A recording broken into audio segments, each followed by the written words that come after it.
Hey, how you doing? How you doing? I hope you guys are doing well. My name is Dr. Boyce Watkins. Welcome to drboycetv.com, the home for intelligent Black people. Today we have some bad news. Today, a brother who I thought was a good brother by the name of Charles Ogletree is no longer with us. Charles was a Harvard law professor, a very smart man, a very good man, and a righteous Black man in his right, in his way. And he was a legal giant. You know, he was one of those guys who was right up there with the Ben Crumps and the uh, Johnny Cochrans and all the lawyers that we love and respect. I think this is going to be a big deal. He's not a person that people talk about every day, but he's the kind of person that I think is worth discussing on this platform. So I want to take a moment and give some flowers to this brother to really express my condolences to his family for their loss. So what I'm going to do is talk about Charles Ogletree. I'm going to let you guys know. For those who don't know who he is, you will know who he is by the end of this conversation. And also, I'm going to just talk about some real life interactions that I had with Ogletree. They called him Tree. Tree was his nickname, and just kind of talk about it in the bigger picture of things. So do me a favor, please hit the thumbs up button, thumbs up, share, subscribe. Also, get comfortable, buckle up your seatbelt. We're going to get started on drboycetv.com right now. Here we are, clan the isms, cataclysm, great. Our people out here struggling, trying to make it in this state. Everybody out here doing it, but we the ones who late. Now family, we the ones who gotta delegate. Get that money in the power, never be fake. Stick to co-sign for 3. What did he say? Create jobs, support our own. Educate the same and buy back your home. Got 3 degrees, triple 10. 3 PhDs, now we on the CNN. DBTV, let's talk about negligence. Ignorance is bliss, but we can turn it to intelligence. Believe none of what you hear, half of what you see. Let's break it down here on Dr. Boyce TV. Here we are. What's going on, guys? My name is Dr. Boyce Watkins. Welcome to drboycetv.com, the home for intelligent Black people. Today is a bad day. Today, the community lost a person who I consider to be of significance, and his name was Charles Ogletree. Charles Ogletree was a law professor at Harvard. He was there for a very long time. I'm going to read his bio to you in a minute and kind of tell you guys about him and why I took the time to discuss him. I think this brother's worth discussing. He's a great man, and I wish him well in heaven. As you come in, do me a favor. Please hit the thumbs up button, thumbs up, share, subscribe. I know that the notifications don't always go out on Black channels. Black channels tend to get shadow banned and stuff like that. It's probably my fault for talking about issues of race. They tend to want to. They claim that they're getting rid of racism by blocking anybody that wants to talk about racism. But I'm not. I'm not going to stop. I'm going to keep talking about the things as I see them. And so hit the notification bell. Notification if you want to be notified when we go live. Also, another way to be notified is you can text the word stock to 31996 and I will send you investment alerts. I'll send you Dr. Boyce stock tips in terms of stocks that I'm going to buy, things like that. So just text the word stock to 31996. So hello, Olufumi. Hello, Dr. Vibe out of Toronto. Everybody follow Dr. Vibe. He has a great show. Eunice Williams, my heart and prayers go out to his family and friends. Absolutely. Mine too. So Charles Ogletree was a guy who was not just a great law professor, but he was actually a mentor to Barack Obama. Barack got a lot of his game from Tree. Tree was a guy who advocated for Obama when he was running for president. He also played a role in placing Supreme Court justices, actually, literally. He had that level of impact on the country and on the world. And I'm going to read some of his bio to you. Now, just so you know, I'm just going to admit this is coming straight out of Wikipedia. So I cannot confirm every single thing here is accurate, but this gives a good, quick way to get the big picture of this extraordinary man's life. So as I open this up, please hit the thumbs up button, thumbs up, share, subscribe. Hello, Tara Redmond. Let me know what city you're from. Rita Pender, I see you. Karen Perry, good to see you too. Hey, Orlando, how are you? Yeah, everybody hit that like button, share, subscribe. And let me know you can hear me okay. Give me a yes, you can hear me okay. I'm all the way over here in Denmark right now, so I want to make sure I'm coming through all right. And by the way, we are going to be planning trips to Africa next year, so kind of get ready for that. And also don't forget the All Black National Convention is going to be happening October 20th in Atlanta, Georgia. So you can join the Convention of Intelligent Black People by visiting allblacknationalconvention.com. All right, so here is the bio of Charles Ogletree. He was born December 31st, 1952. He died today, August 4th, 2023. It says August 4th. So, I think, but the thing is, I think the media only reported it today. So maybe he died yesterday. He was an American attorney, law professor, and the Jesse Clemenko Professor of Law at Harvard Law School. He was the founder of the Charles Hamilton Houston Institute for Race and Justice. He was also the author of books on legal topics. Ogletree was born in Merced, Central California, to parents who were farm workers. So his parents were people from humble beginnings who worked extremely hard to give their children a chance to be successful. Shout out, give me a yes in the chat if you're one of those parents. Give me a yes in the chat if you're a parent whose child is going to be successful. Give me a yes in the chat if you want your kids to be as great as this man. He earned his BA in 1974 with distinction and an MA in political science from Stanford University. So he went to Stanford for undergrad, it looks like, and got his master's at Stanford. Then he got his law degree from Harvard in 1978. While in law school, he became the president of the Black American Law Students Association, called the National Black Law, later known as the National Black Law Students Association. So it looks like, okay, so yeah, he's the national president of the Black Law Student Association. That's a very big deal, by the way. That's a huge deal. Another one of my friends, an attorney by the name of Melinda Hightower, became president of the National Black Law Student Association. There's another brother that I know. Why is his name not in my head? But he came to my wedding, so I'm really embarrassed about this. But he was also Eddie Cohen. Come on, boys. Don't be forgetting stuff. Eddie Cohen, very significant Black man. Melinda Hightower, very significant Black woman. Also national president of the Black Law Student Association. I think that's so cool. And these are all smart people. And Ogletree, I met Charles Ogletree, I believe it was 2006. I was a keynote speaker at the National Black Law Student Association conference, and Tree was one of the other keynote speakers.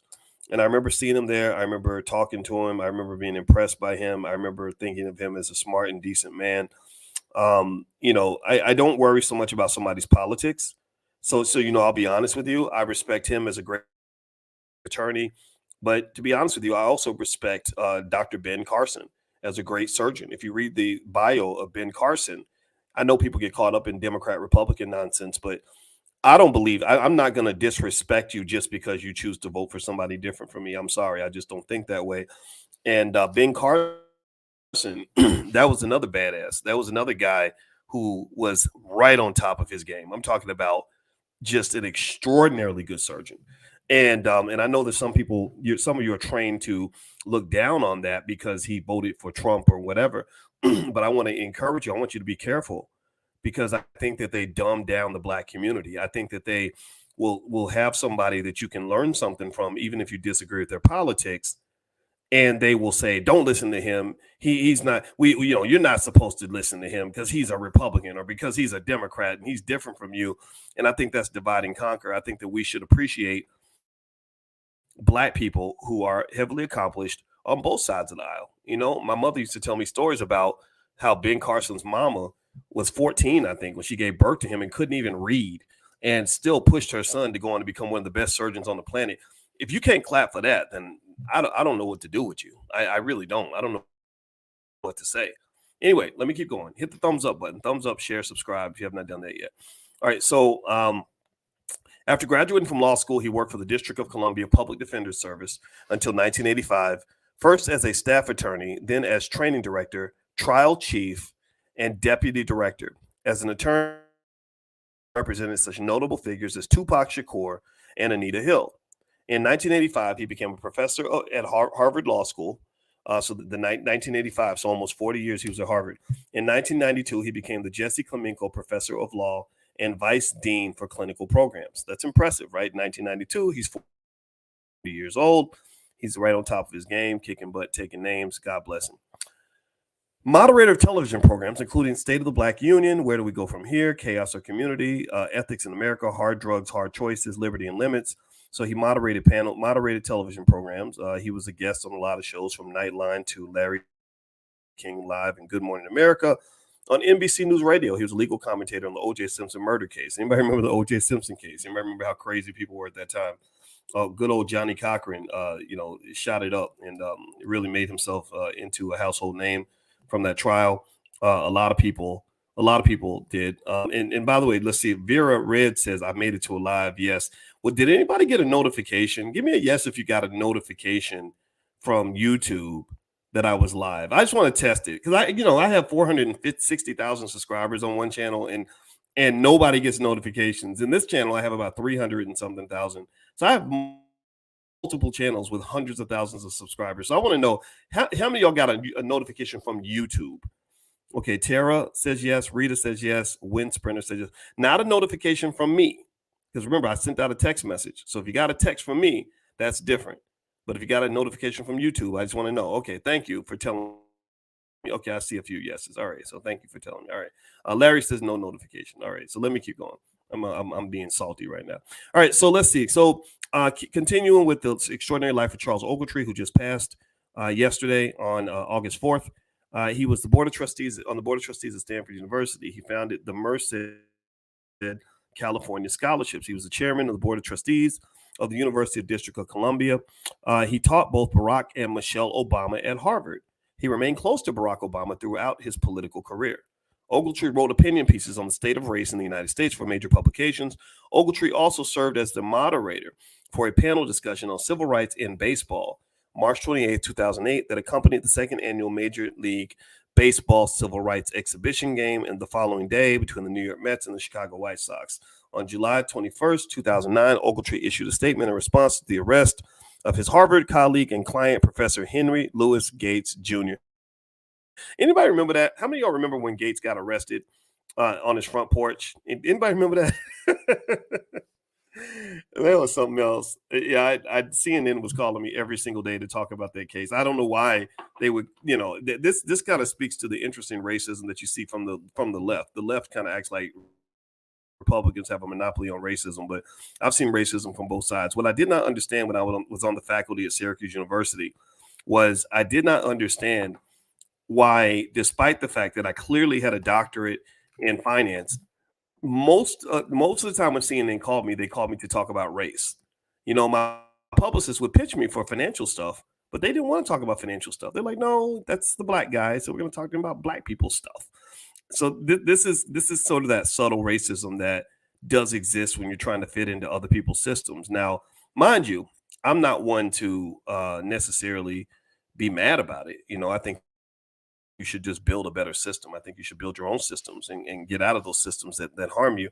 But it's just something I wanted to note, and I remember I talked a lot about Gates online. I've had interactions with Gates. I don't agree with him and everything politically. I align a lot better with some of his other colleagues like Cornel West.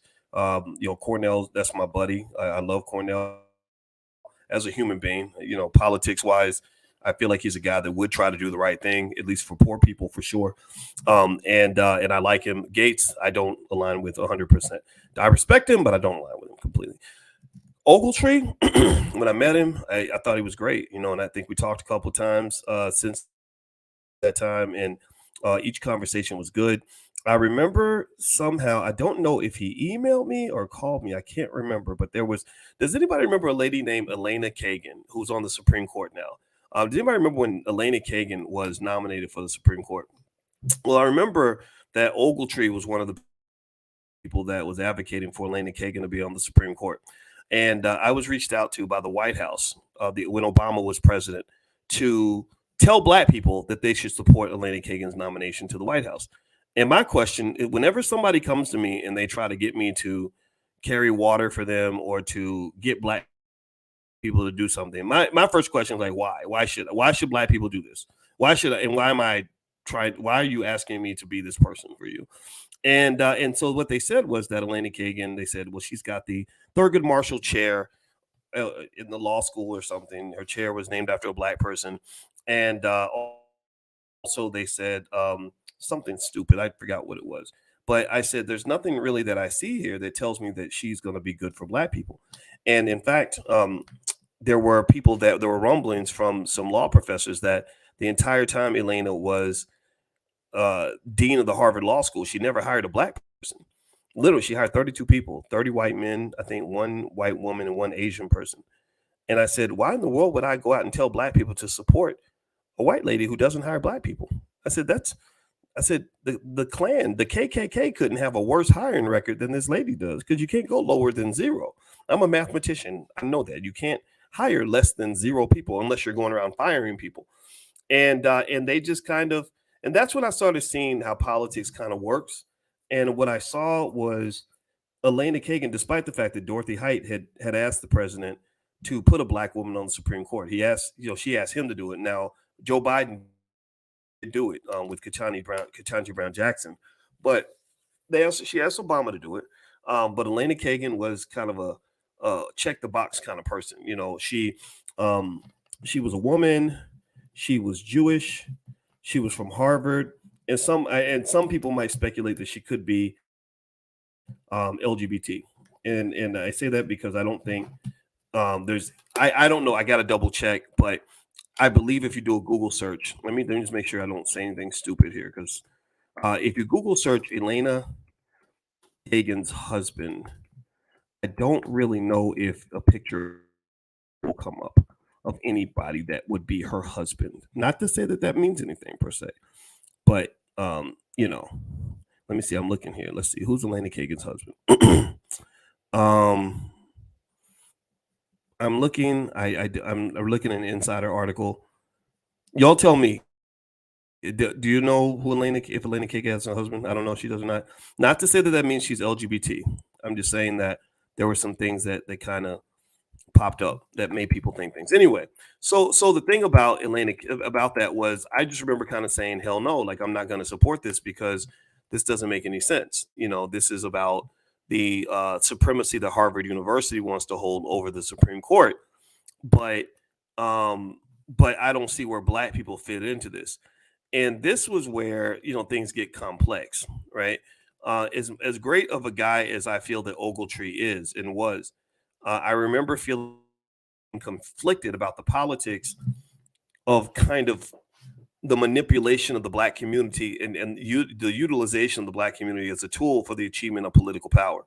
I think that as black people, it's very important that anything you contribute to, you also benefit from, and you benefit from it directly, not sort of by in some sort of transitory nature or indirectly. So I would say that the politics was where I kind of got off the boat, right? That was where I said, look, you seem like a good guy. I like you, but I can't go along with this because I think the Democratic Party has not done a whole lot for black people, not what they should. But I would still want to reiterate that Charles Ogletree, I just felt was such a smart guy. And I really think that our people should really take a moment and study guys like this. I think he's a great man. I think that he's worth remembering. I think, and I took the time to do an episode about him because I have so much respect for him. Now, one thing that did happen, there was a little controversy, it looks like, over a plagiarism incident. I don't know what happened here, but he didn't get fired. It looks like he just got disciplined. It says in 2004, Harvard disciplined Ogletree for the plagiarism of 6 paragraphs from Yale scholar Jack Balkin's book, What Brown versus Board of Education Should Have Said, in his own book, All Deliberate Speed, Reflections on the First Half Century of Brown versus Board of Education. Ogletree apologized, said he made a serious mistake during the editorial process of completing the book and delegated too much responsibility to others during the final editing process. Former Harvard President Derek C. Bach concluded there was no deliberate wrongdoing at all. He marshaled his assistants and parceled out the work. In the process, some quotation marks got lost. Okay. All right. Sounds good. That's not so. I mean, the man lived a long time. If that's the worst controversy you've ever been involved with, I think that's pretty cool. All right. So so Elena Kagan never married. Yeah. I'm gonna go ahead and say that that based on what I do whenever they bring about Supreme Court justice candidates, I always look at their bio and try to figure out who they are by reading the choices they've made, the life that they lived, because a lot of politicians won't tell you who they are. You have to kind of figure it out from their actions and from their choices, or especially earlier in life when there was nothing on the line, right? I learned a lot about Barack Obama by looking at the choices he made, good and bad, before he was in the limelight, right? That's where you can really find out what somebody's about, what really matters to them. Like, so for example, I concluded that healthcare reform was very important to him. Obamacare was really important to him because he'd had some healthcare issues, I think, with his grandmother at some point in his life. So anyway, with Ogletree, this guy was great. He was a smart man. And it says in 2014, Ogletree's wife started noticing health issues when he was 60 years old. He was diagnosed with Alzheimer's at the age of 62 in May of 2015. On July 13, 2016, Ogletree announced he had been diagnosed with early stage Alzheimer's disease. So he's had this for 7 years. In 2019, Ogletree went missing and was found safe by the police after an extensive missing persons search. Wow. Wow. Speaking of black men in health, one of the things my wife, I happen to be married to a smart black woman. Shout out to all the smart black women in the building. And she read this book about health. She reads a lot of books. She reads like 22 books a year. And literally, I'm not kidding, 22 books a year. And one of the books that she read was something about why people die, basically. And one thing that she mentioned to me was something that I want to share with you that can hopefully help you in terms of health. She found out that there are what they call the 4 horsemen of death. And the 4 horsemen of death, meaning 4 things that kill a lot of people, especially black people, are cancer, heart disease, Alzheimer's, and diabetes. Cancer, heart disease, Alzheimer's, and diabetes. And so what they also said was that the way to prevent the 4 horsemen of death, or to minimize the probabilities, is to do a lot of is to work on your mental health, do things like meditation, to exercise. Give me a yes in the chat if you exercise. Give me a yes in the chat if you're going to start exercising now, because exercise is so important. Diet and plenty of sleep. And I think about this again. Ogletree, he lived a decently. 70 is not a terrible checkout point, right? 70 is still, but 70 is younger than the average age that a person lives to in America. I don't know what the number is right now. I think it's mid 70s or something. And so Ogletree, even though it could have been worse, it also could have been much better. And so one of the things I would suggest you consider is we got to really, really gain some health consciousness. I really think that, especially, and maybe I'm thinking about it a lot because I'm in Europe right now, where there are no fat people. Literally, I've been looking for the fat guy in Europe. I have not found him. I mean, don't get me wrong. I'm sure nobody's perfect, but we did that today. I went live today with you guys, and I said, let's play a game. Let's play. I was in the middle of Sweden, Malmo, Sweden, and I said, let's play a game called Find the Fat Guy. And I sat there for a good 10 minutes, pointing the camera in different directions. I said, can you point out one single fat, obese, clearly overweight person anywhere in this picture? And there was nobody that was overweight. Nobody. People riding by on their bikes, literally hundreds of bikes laid out everywhere. I'm just going to tell you just straight up, even though I'm not anti-capitalist, the United States is just so bad at capitalism that we've almost just destroyed certain segments of our society. I was in Iceland 5 days. I didn't see one single homeless person. I kid you not. I was looking. I was like, where are the homeless people? There weren't people just sleeping on the street, peeing on the sidewalk. They weren't. They were in mental health facilities. They were in homeless shelters. They had various forms of universal basic income. Yeah, sure, the tax rate's high, absolutely. But you know what? If you're a multimillionaire at a 38% tax rate, you're still going to be a multimillionaire at a 47% tax rate. The only difference is that you won't have to step over homeless people on your way to work every day. And so generally speaking, I'm going to say that one thing I liked that I noticed, because I learned from all the cultures. When I went to Africa, I learned from African culture. When I went to Asia, I learned from Asian culture. When I went to South America, I learned from the South American culture. When I went to Europe, I learned from European culture. And one thing that European countries do extremely well is they incentivize their citizens to be healthy.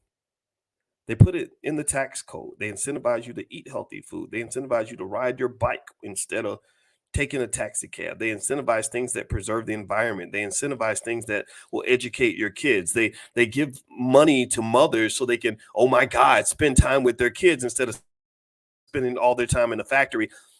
I don't know why in America we think those things are so bad. I just don't. I just don't. And I'm going to say this, that the reason all this comes to mind is because a lot of y'all, a lot of us are dying because of this. I mean, how many of y'all, give me a yes or no, how many of y'all got somebody in your family that's died of cancer or has cancer right now? Give me a yes or no. I got several that have died, that are dying. Cancer is everywhere. Cancer is everywhere. And you know what that is? That should be called, you ain't got cancer in your body. You got capitalism in your body. That's capitalism in your body.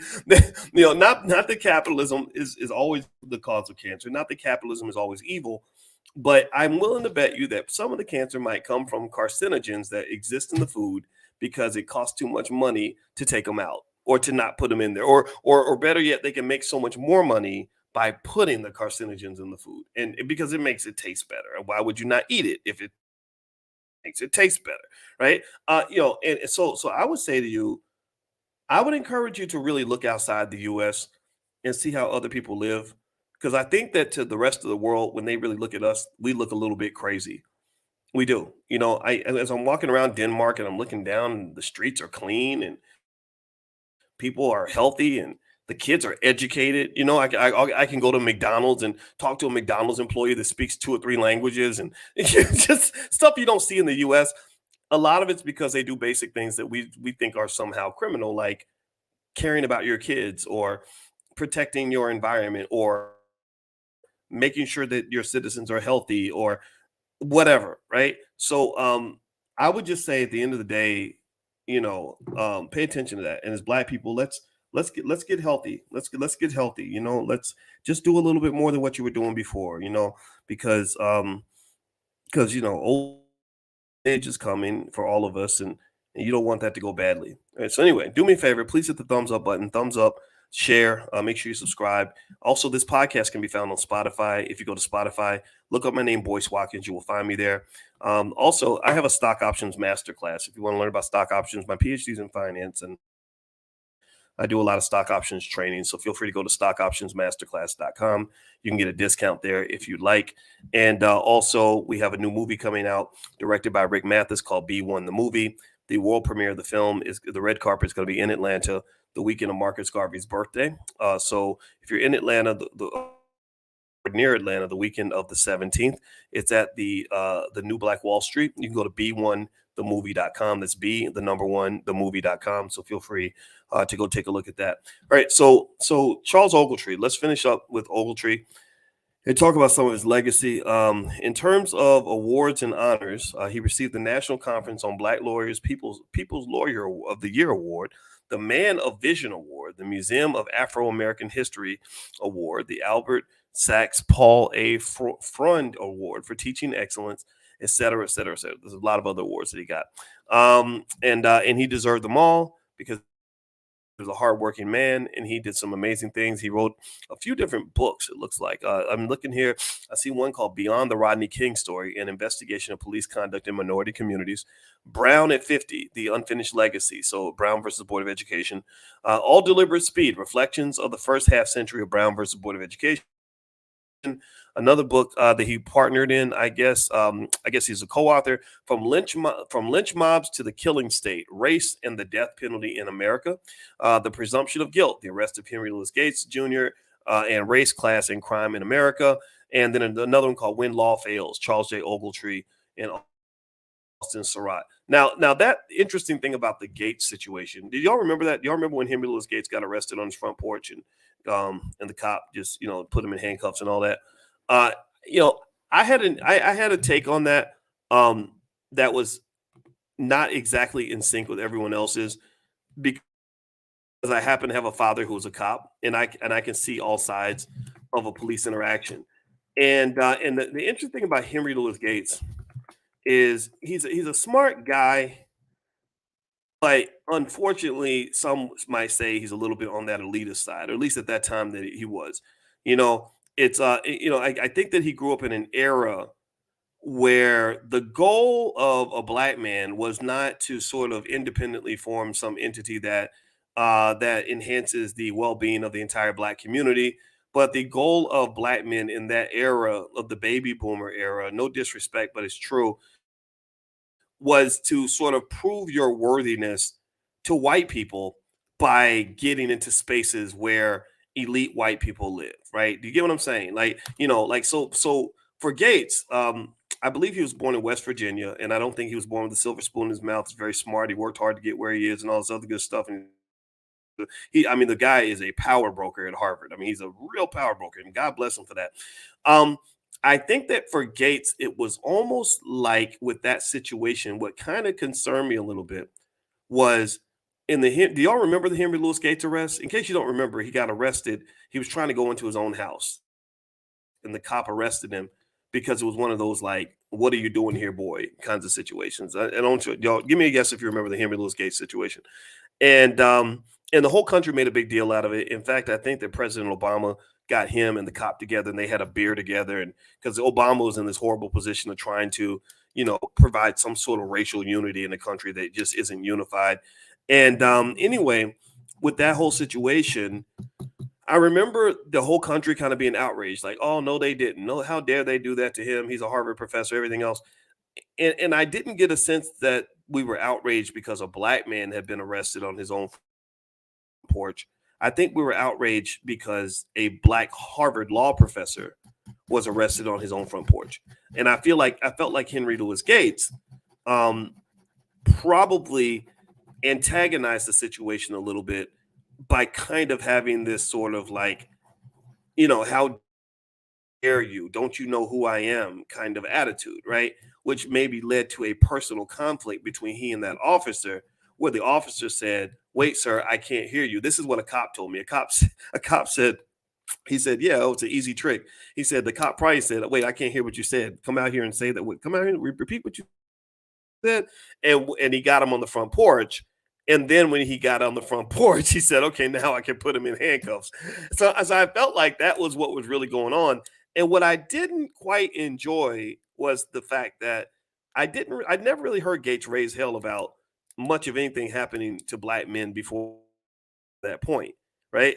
I saw him sort of almost saying, "Oh, I'm going to show you. I'm going to go raise hell and use my power to settle what is really a personal vendetta by making it look like it's a bigger issue," right? And I've seen this happen a lot. I've seen people, because I've had people try to use me in this way. They've reached out and said, "I've got this personal issue with this person or this company. I need them to pay me money. Doc, I need you to go tell black people that they should boycott this company." And I'm like, "Why? What did they do to the black community?" And they can't think of anything, but they can talk about what the company did to them, right? And a lot of times you will see that, like even now, like, I pointed out when I looked at what was going on with certain people, so going after the whole Tulsa real estate fund and everything else. I was saying, yeah, it's not to say that Tulsa real estate fund doesn't have issues. I'm sure it does. I don't know. It's not my business. I'm an investor, but I don't, I don't run the company. But I know the origins of the conflict. The origin started with a personal issue. And what happened was that people who had a personal issue with the founder tried to make it a community issue. And what I would say to black people is, don't get caught up in other people's fights. Don't get caught up in other people's fights.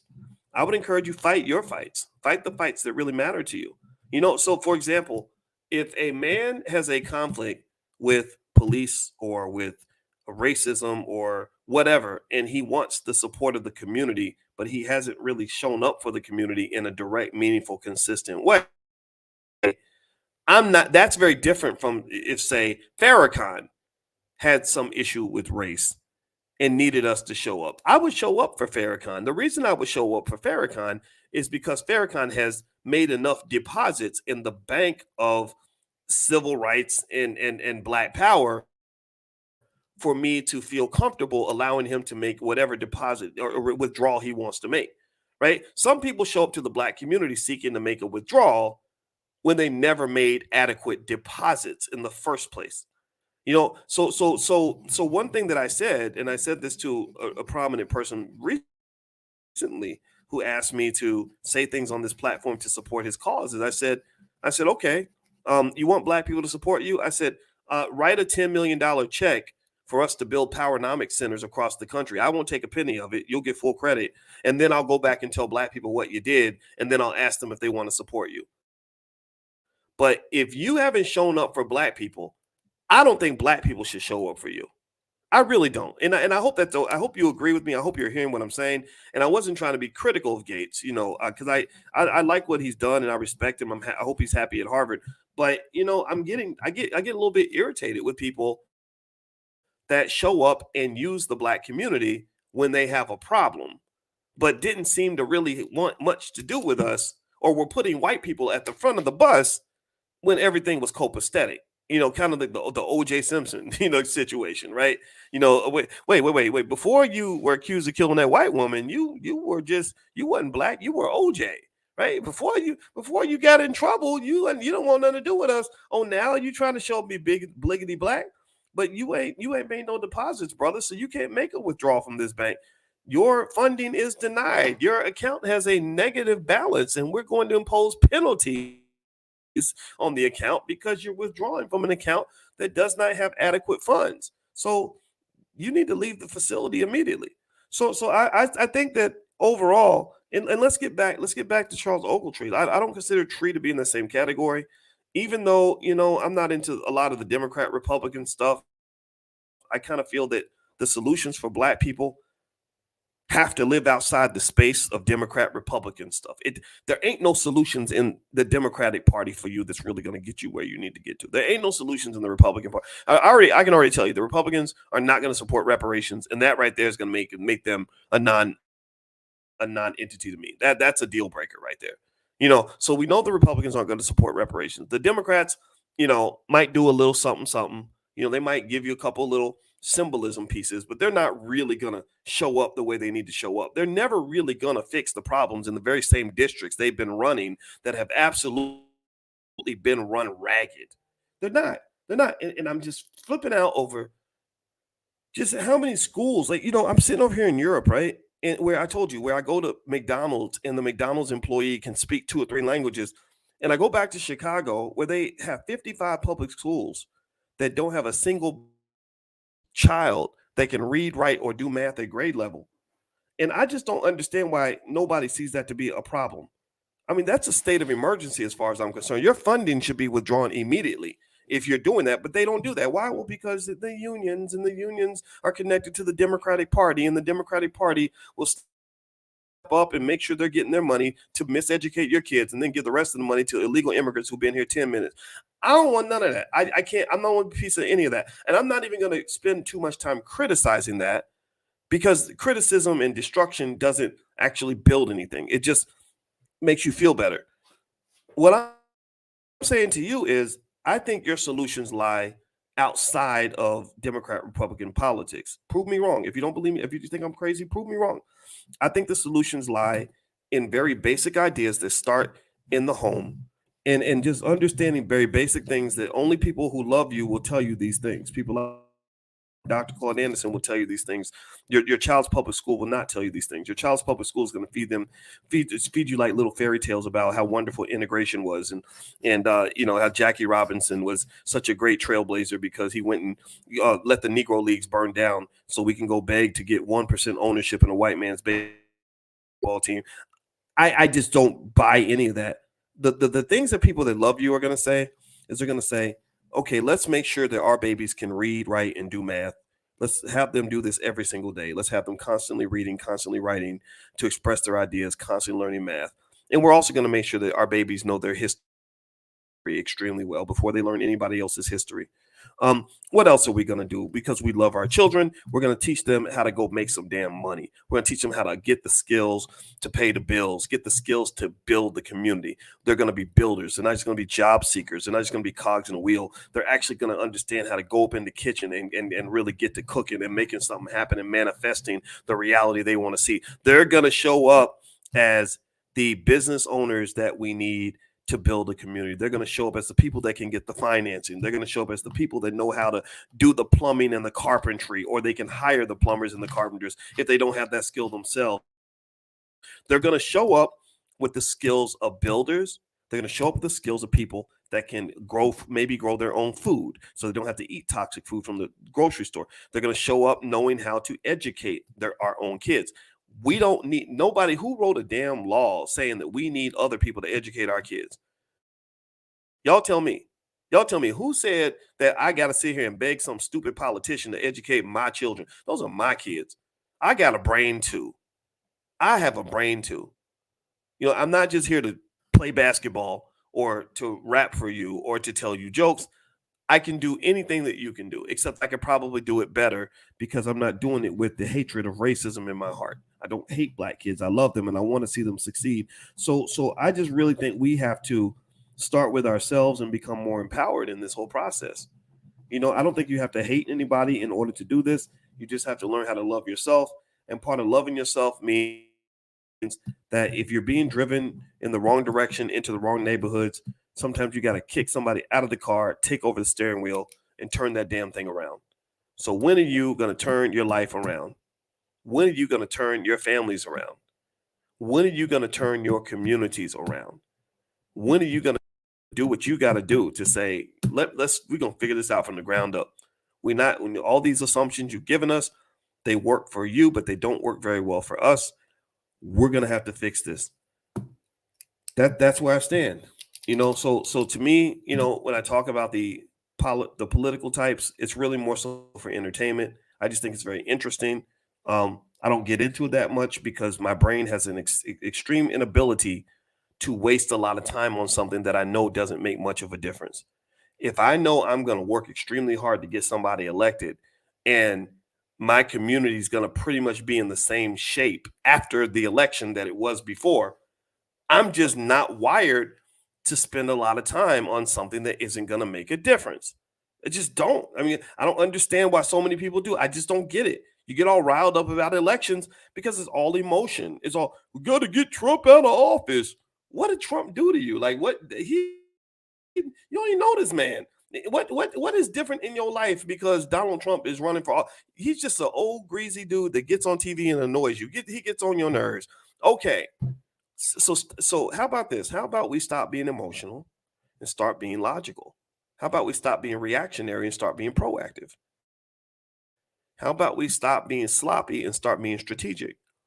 So strategic approaches, in my view, means making a plan for building. What is the 10, 15, 20-year plan for you and your family? What is your plan to overcome the fact that I really believe. I talked to a guy today from not Morocco. I'm sorry. He was from Ethiopia. Was it Ethiopia? No, I'm sorry. It wasn't Ethiopia. Forgive me. Somalia. I must be getting tired. It's late over here in Europe. So I talked to this brother from Somalia named Muhammad in my cab, and we talked about Muhammad and his 6 kids and the wife that he met. He met her and married her 2 weeks later, and they've been married 25 years. This is a true story. And I learned from everybody. I learned from everyone. I love to talk to people. I met a couple fans over here in Denmark, and I listen. When I meet you, my goal is to listen to you because I want to learn. I don't want to just tell you how great I think I am because I'm just a guy. I want to hear your story. So I've listened to Muhammad's story. He told me about his 6 kids and how this man with 6 kids from Somalia with a wife he's had for 25 years raised 6 children that are all like engineers and doctors and dentists and doing all these amazing things, and that they have such a strong family unit and they come through for each other. They work hard for each other. They love the hell out of each other. And one thing that he agreed on is he said around the world, Europeans work extremely hard to break up black families, whether you're talking about Aborigines in Australia, or you talk about people about families of Africa, or if you talk about what they did in the United States. He said they want your families broken apart because that's your source of strength, and that right there alone infuriates me. That right there alone makes me so frustrated when there's so many of us who don't understand this. And for those who do understand, it means that it is of the utmost urgency for you to have a battle plan to combat all these efforts that are put into these systems that are designed to make sure that you're always behind, that you're always weak. Because when you're weak, you end up on your knees and then you end up showing up and you have to beg the government to take care of you. You're weak and then you have to beg corporate America to take care of you. But if you have strong families, then guess what? When you have strong families, your mental health is better, your financial health is better, and you're just in a better position all the way around. You're safer and more protected.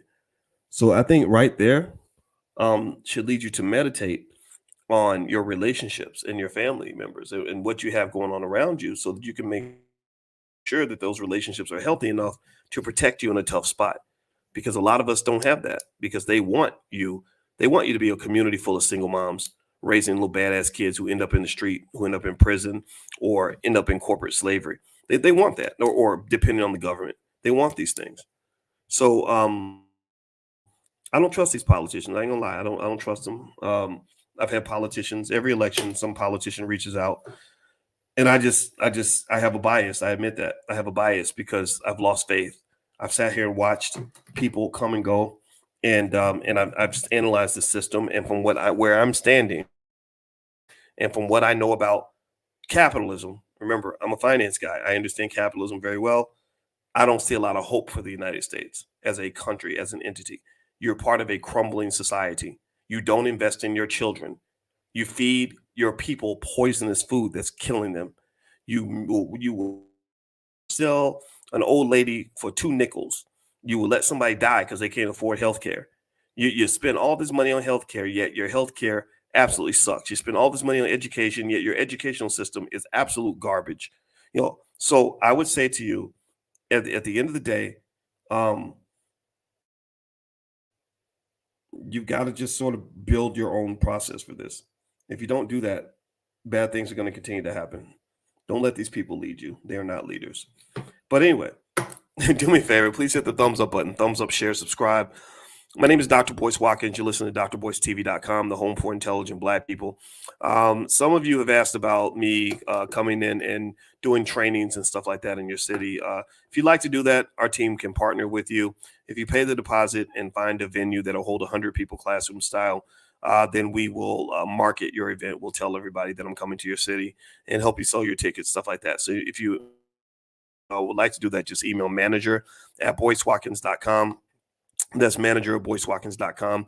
Also, if you would like to check out our financial program for children in the Black Business School, feel free to go to blackmillionairesoftomorrow.com.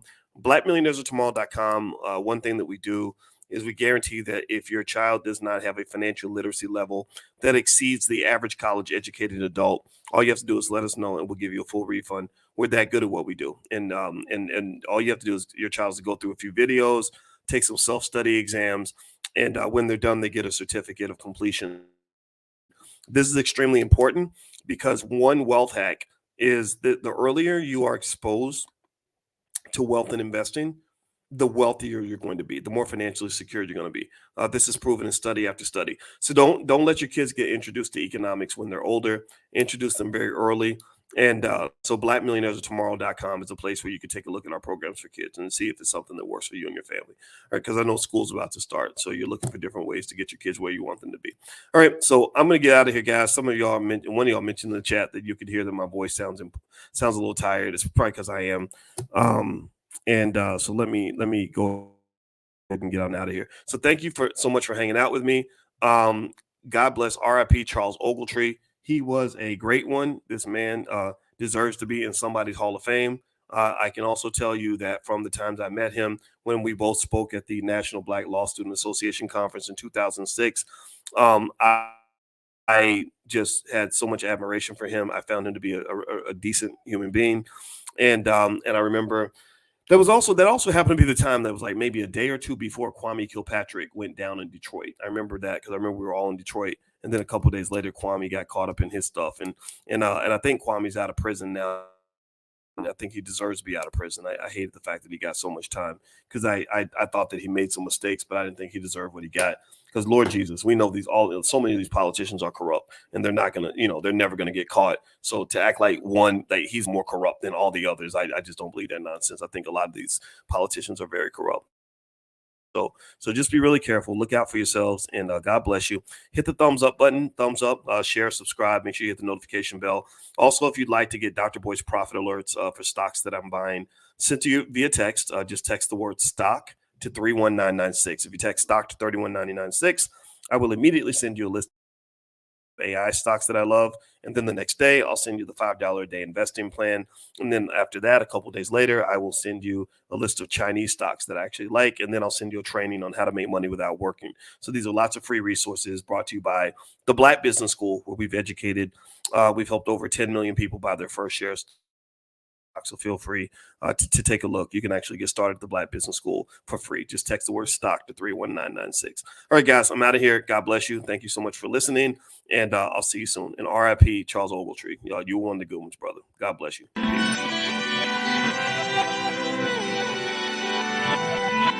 Here we are, clan the isms, cataclysm great.